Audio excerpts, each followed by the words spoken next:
या ठिकाणी गृह जेलच्या संबंधामध्ये देखील पोलीस क्वार्टर्स आणि याच्या संबंधी देखील विषय आहे अध्यक्ष महोदय। तर याच्यामध्ये ठाणा जेल हा ऐतिहासिक जेल आहे अध्यक्ष महोदय। या ठिकाणी शासनाने निधी मंजूर केला तिथल्या जेल क्वार्टर्ससाठी, तिथला जो स्टाफ आहे, अधिकारी आहे, तो निधी बंद केला।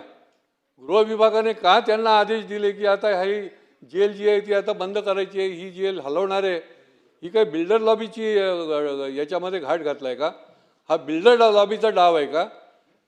एक जेल बंद करून दुसरीकडे नेणं ही सोपं काम नाही आहे। आजच या ठाणे जेलमध्ये 64 कैदी त्या ठिकाणी आहेत। याला एक ऐतिहासिक पार्श्वभूमी आहे, परंतु आजूबाजूच्या भागामधल्या बिल्डरला त्या ठिकाणी विकास व्हावा, जेलच्या भिंतीपासून ठराविक अंतरावरच तुम्हाला ठराविक अंतराच्या बाहेरच विकास करता येतो, तो आता त्यांचा विकास थांबला। त्याच्यामुळे त्यांनी साठगाठ बांधून या ठिकाणी हे सगळं बंद केलं आणि एक क्वार्टर्सचं काम देखील थांबवलं अध्यक्ष महोदय। निधी तयार आहे, टेंडर तयार झालेले आहेत।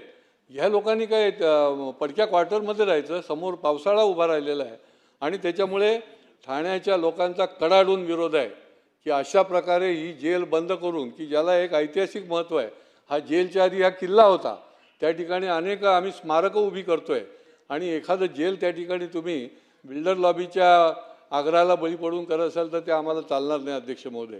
आणि त्याच्यामुळे हे ताबडतोब तुम्ही मान्यता दिली पाहिजे आणि हे जेल क्वार्टर्सचे काम जे आहे ते पूर्ण झालं पाहिजे। तिथल्या कर्मचाऱ्यांना त्या ठिकाणी राहण्याची त्या ठिकाणी वानवा होता कामा नये अध्यक्ष महोदय।